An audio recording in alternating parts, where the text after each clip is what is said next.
이건 이제 국내외와 비교를 한 겁니다. 국내랑 일본, 미국, 유럽을 해가지고 비교를 한 거고요. 우리나라의 경우에는 특별피난계단의 부속실이랑 승강기, 비상용 승강기의 승강장 이런 데들에다가 이제 좀 부속실 제한 설비를 해줘야 된다. 근데 미국 같은 경우는 23m 이상, 지하 9m 이상 이런 식으로 해줘야 된다는 거죠. 우리 특별피난계단은 몇 층에 설치할 수 있죠? 몇 층에 설치해야 되죠? 굉장히 반응이 느렸어요. 11층이요? 네. 4층이요? 12층 맞아요? 네, 맞아요. 네. 그리고 지하는 몇 층이요? 지하 3층. 공동주택은 몇 층이요? 그렇죠. 다행입니다. 근데 미국은 23m래요. 근데 우리나라 층 기준이 보통 3m라고 쳤을 때 33 정도 되잖아요. 12층이면. 근데 얘네들은 좀 더 강화된 기준을 적용을 하고 있네.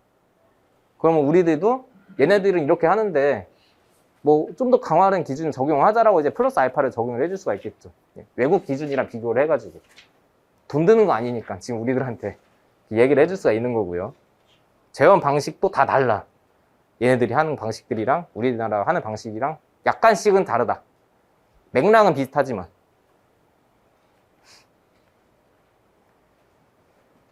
그리고 이제 동시 개방층 같은 경우도 이제 정해져 있고요. 지금 빨간색 칠한 부분들은 왜 칠했을까? 중요하니까 칠했겠죠. 네. 이거는 우리가 조금 알 필요성이 있지 않을까. 외국 기준들도, 특히 이제 미국 기준 같은 것들은 우리가 좀 알 필요성이 있습니다.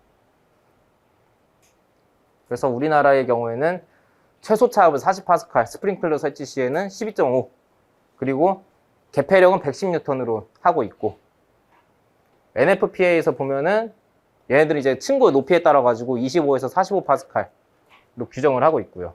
스프링클러 설치 시에 12.5파스칼, 그리고 얘네들은 133N이 필요하다. 문을 미는 데 필요한 힘이. 방연 풍속 기준을 보면 우리나라는 0.5에서 0.5랑 0.7 딱 이렇게 두 가지 종류가 있죠. 그리고 일본이랑 미국은 이제 특정 규정이 없고, 유럽의 경우에는 뭐 0.75랑 2m/s 정도의 기준이 있는 거죠. 나머지 것들 한 번씩 읽어보시고요. 유입공기 배출, 수직풍도 방식, 배출구 방식, 재현설비 배출 방식 이런 식으로 있는데, 우리나라에서는 수직풍도 방식 중에서도 기계식이랑 자연식이 있는데 기계식을 하고 있다. 대부분.